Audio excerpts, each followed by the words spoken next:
Materialism and idealism, which one is correct in the end? The standard answer for high school compulsory course 4. In philosophy. Does it really have such authoritative reference value? Today we are trying to use a video to explain this matter clearly. In the history of philosophy, there has always been a highly controversial philosophical question. That is Descartes. The mind-body problem left by Cartesian dualism. Generally speaking, 3 general points. The materialist view believes that thinking and memory are products of biology and the nervous system.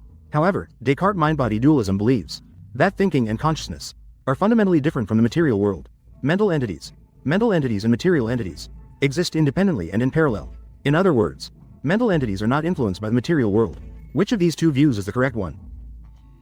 We can put it into a specific scenario to see.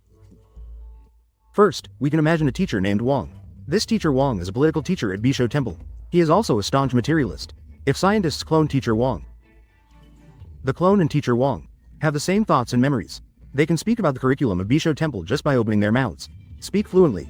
That can indicate human thoughts and memories are just products of biology and the nervous system, as the materialist view suggests. Just products of biology and the nervous system. As long as it's a clone of teacher Wang, they will have the same thoughts and memories. The materialist view is completely correct. If this clone gay images is just an unthinking philosophical zombie Getty images, then it indicates that Descartes' view is completely correct. Because Descartes' dualism advocates for the separation of mind and body. Mental entities and material entities exist independently and in parallel. Mental entities cannot be influenced by the material world. Therefore, cloned individuals cannot Bjorg Bauhaus, possessing the thoughts and consciousness of teacher Wang. However, the above two viewpoints are actually non-mainstream viewpoints. The most common viewpoint is that cloned individuals may have the thoughts of a normal person, but they cannot inherit the memories of the cloned subject, because the consciousness and thoughts of cloned individuals start from zero. Of course, the above clone Descartes mind-body dualism is really about. Descartes believed that God is the absolute first element of the world. Therefore, God is the only absolute entity. The so-called entity means that the entity exists independently. Descartes believed God is the most fundamental reason in this world. The ultimate reason. God cannot be created by anything. Therefore, Descartes said that he is the absolute entity. And God created 2 relative entities. One called matter, and the other called spirit. They are relative entities because they cannot be the reason for their own existence. They must rely on a higher reason. That is, they rely on God to exist. And their biggest characteristic is that they do not affect each other. Therefore, Descartes believed matter and spirit are mutually independent. This is Descartes' dualism of mind and matter. So what is the essence of matter and spirit? This is the question Descartes must clarify. Descartes believed the essence of matter could never be just the color of an object. Smell, taste, sound, hardness, humidity, weight. He used beeswax as an example. He said, these attributes will vary with temperature and humidity, leading to changes in such environments. However, no matter what material, it cannot escape a fundamental attribute, which is extension. What is extension? Extension refers to the length, width, and height of an object in mathematical 3-dimensional measurement. In other words, Descartes believed the essence of all physical objects should be considered as the most basic mathematical objects. Therefore, Descartes said, the essential attribute of material entities is extension. It follows the laws of nature. Whereas for spiritual entities, there is no extension attribute, because the human soul and thoughts are the purest spiritual activities. We cannot find their length, width, and height. It naturally does not have extension. Therefore, Descartes said, the sole essential attribute of the spiritual entity is thought. Thought operates according to free will.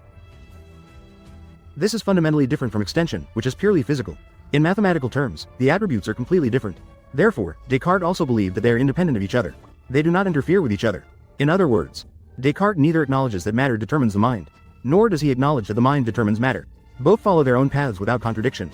However, we will immediately discover that Descartes has a fundamental contradiction in his mind-body dualism. That is, as we clearly find, spirit and matter are both reflected in ourselves. They interact with our bodies. For example, when we accidentally slip and fall, our mind immediately reacts. Painful sensations will immediately arise. Or, when our thoughts are expressed in language. Also, some unintentional body movements may occur. How did Descartes respond to these contradictions? In the discussion of the passion of the soul, Descartes proposed the theory of mind-body interaction. No translation needed for this line. Descartes believed that humans are different from animals. Humans possess reason, or rather, humans possess a soul. Therefore, humans are a combination of material entity and spiritual entity. To explain the combination of these two entities, Descartes borrowed an analogy from Aristotle. Aristotle said, the helmsman of a ship will steer according to the rudder. To understand the current, when the helmsman adjusts the course, he turns the rudder. The rudder is moved by a mechanical device. Thus the entire ship will move in the direction the helmsman intended. Descartes always believed that there must be a certain part in humans that functions as a sort of exchange station like the rudder. It is responsible for transmitting information from the human body to the mind, and then transmitting information from the mind to the body. Descartes found the brain following the direction of the blood flow. Eventually, he found the pineal gland in the brain. Descartes then concluded that this pineal gland was the mind-body connection point he was looking for. Later, in the field of physiological anatomy, we indeed found this pineal gland, located in the third ventricle of the brain. Here, a side note is inserted. Many marketing or pyramid scheme organizations have always claimed that they can develop the human pineal gland to help humans open the so-called third eye. Quote, the third eye. One scientific advancement, this marks the beginning of a series of astonishing changes. It is obviously untenable under empirical scrutiny. However, the mind-body problem left by Descartes is far from over. Even until today, regarding the mind-body problem, there is still no universally accepted final explanation. Different scholars have different philosophical views. All have different perspectives. For people today, Descartes' mind-body problem serves more as a wake-up call. He warns us, natural science can explain the natural world, even to some extent control the natural world. But our human way of life goes far beyond science. At least science cannot definitively explain. What is human free will? How should we understand human subjective experience? We must realize soberly the scope and reasonable boundaries of science. The scientific edifice is so clearly defined, not to mention materialism, idealism, or the views of certain philosophical schools. Obviously, there are countless unknown territories before humanity, limited to textbook standard answers. Surely won't work.